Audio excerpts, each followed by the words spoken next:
معزز و محترم ناظرین و سامعین، السلام علیکم ورحمۃ اللہ وبرکاتہ۔ پیارے ناظرین و سامعین، آپ تمام کافر سے ہمارے یوٹیوب چینل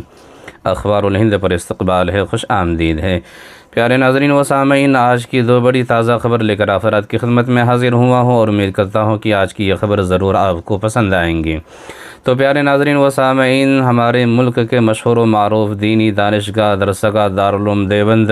کے متعلق ایک خبر گردش کر رہی ہے اور ایک ویڈیو دارالعلوم دیوبند کی طرف منسوب ہو کر سوشل میڈیا پر بڑی تیزی کے ساتھ وائرل ان کو کیا جا رہا ہے۔ جن حضرات کو دارالعلوم دیوبند سے بیر ہے اور حسد و بغض ہے، وہ نہ جانے کیسے کیسے کمنٹ کے ذریعے سے اپنی رائے کا اظہار کر رہے ہیں۔ پیارے ناظرین، آپ نے بھی دیکھا ہوگا کہ ایک ویڈیو جس میں مشاعرہ ہو رہا ہے اور شاعرہ ویڈیو میں اپنی کے ذریعے سے داد و تحسین حاصل کر رہے ہیں۔ بتایا جاتا ہے کہ دارالعلوم دیوبند میں مشاعرہ کا انتظام کیا گیا ہے، لیکن پیارے ناظرین و سامعین، اس ویڈیو کی ساری حقیقت کو آپ کے سامنے اجاگر کرنے والا ہوں اور واضح کرنے والا ہوں، اور دارالعلوم دیوبند کو جو بدنام کرنے کی ناکام سازش اور کوشش کی گئی ہے، انشاءاللہ اس کے اوپر سے بھی پردہ اٹھانے والا ہوں۔ تو پیارے ناظرین و سامعین، دیوبند محمود ہال میں منعقد کیے گئے مشاعرے سے متعلق چند باتیں آپ حضرات کے سامنے رکھنے جا رہا ہوں، اور یہ باتیں اور یہ مضمون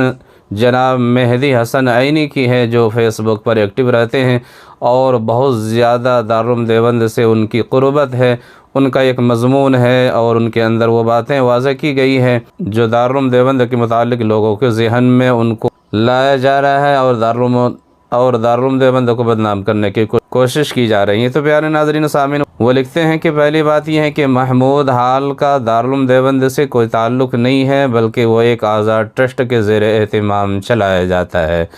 اور دوسری بات یہ ہے کہ اس مشاعرے کا علماء یا مدارس سے کوئی تعلق نہیں، بلکہ اس کے منتظمین دیوبند کے مقامی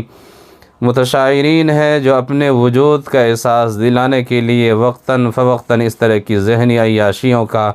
سامان دارالعلوم کے آس پاس فراہم کرتے رہتے ہیں تاکہ طلبہ نما نوجوانوں کی بھیڑ مفت میں مل سکے۔ اسی طرح سے تیسری بات وہ لکھتے ہیں کہ دیوبند میں صف اول کے شعراء جیسے ڈاکٹر نواز دیوبندی، شمس دیوبندی وغیرہ ہمیشہ یہاں کے وقار کا لحاظ رکھتے ہیں، لیکن کچھ متشاعر فقط سیاسی نیتاؤں اور مالداروں کو خوش کرنے کے لیے ان کے خرچ پر ان کے نام پر اس طرح کے مشاعرے منعقد کرتے ہیں تاکہ ان کی کمائی ہو سکے۔ انہیں ڈیبیٹ والے مولوی نما افراد جیسے ہی سمجھا جائے۔ تو پیارے ناظرین و سامعین، واقعتاً یہ ویڈیو دیکھ کر ایسا ہی اندازہ لگایا جا سکتا ہے کہ جہاں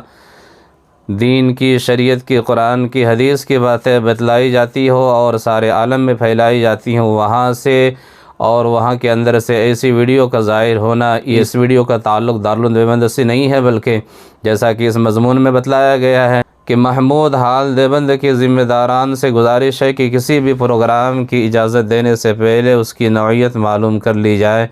تبھی اجازت دی جائے تاکہ حضرت شیخ الہند رحمہ اللہ کے نام سے منسوب اس ادارے کا وقار بحال رہے۔ تو پیارے ناظرین و سامعین، ساری باتیں سامنے آ گئی ہیں کہ یہ دارالعلوم دیوبند کو صرف بدنام کرنے کا ایک ذریعہ اور ہیلا لوگوں کو مل گیا ہے، ورنہ یہ دارالعلوم دیوبند سے اس ویڈیو کا کوئی تعلق نہیں ہے۔